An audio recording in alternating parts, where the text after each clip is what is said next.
In an interview with Nintendo Power back in 2006, Castlevania creator Koji Igarashi said the following: "For me, the Nintendo Wii controller doesn't yet connect with the core gameplay of Castlevania. I definitely don't want to make a game with gimmicky controls where you swing the controller like a whip." Since the interview, Koji has admitted to warming up to the system, saying that it has inspired some ideas for the series.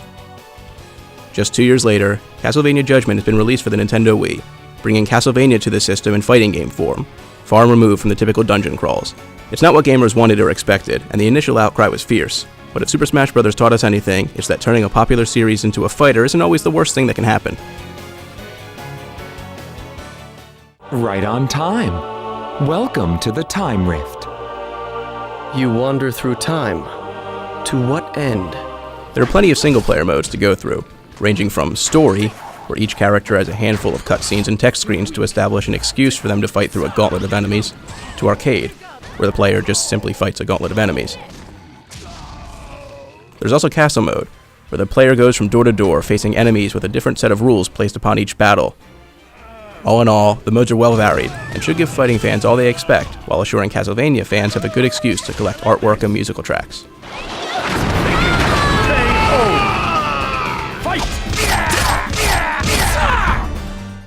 No amount of varied game modes can save Castlevania Judgement from its terrible gameplay. It attempts to be a 3D fighting game in the vein of Power Stone, with an explorable and oftentimes destructible environment. To defeat an enemy, you must lower their health, knock them out of the level, or have the upper hand when time runs out. It's incredibly hard to pull off a truly three-dimensional fighting game, and Judgment's a shining example of exactly why that's the case. Running around, jumping and fighting, the camera is spastic, and can oftentimes make the combat hard to follow. Due to the lack of a lock-on system of any kind, it's easy to waste time swinging at nothing while your opponent tries desperately to right himself and prepare for a counterattack.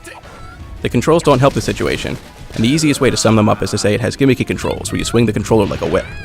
There's only one basic attack, and it's achieved by wagging the remote wildly to swing at an opponent.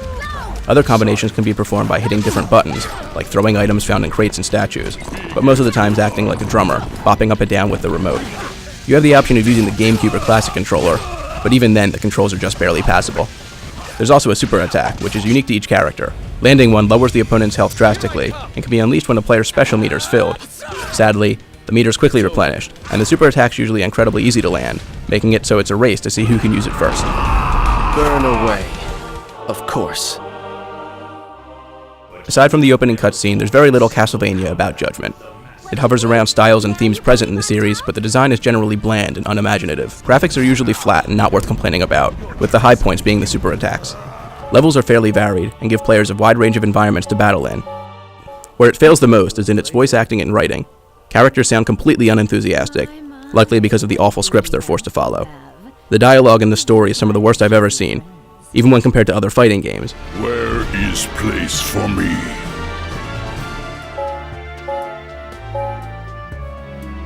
Imagine the surprise upon realizing that the online multiplayer for Castlevania Judgement is not only well-functional, but better than most Nintendo titles. If you're able to get over the issues in the gameplay and graphics, the off and online multiplayer should give plenty of low-lag opportunities to search for opponents to brawl with. I'll end this. Can you Doesn't fix any of the problems mentioned earlier, but it does its job and it does it fairly well. You're finished! KO! The gameplay isn't entertaining. The graphics are just barely passable. The controls are terrible. And there's little to keep even Castlevania fans interested. As a fighting game it fails, as a Castlevania game it fails, hell, even as a Wii game it fails. If you really, really want to, you might be able to convince yourself that you're having fun. But for most gamers, it isn't worth the hassle. Or the waggle. Thanks for watching, and be sure to check out the full text review on Gamervision.com. Disintegrate!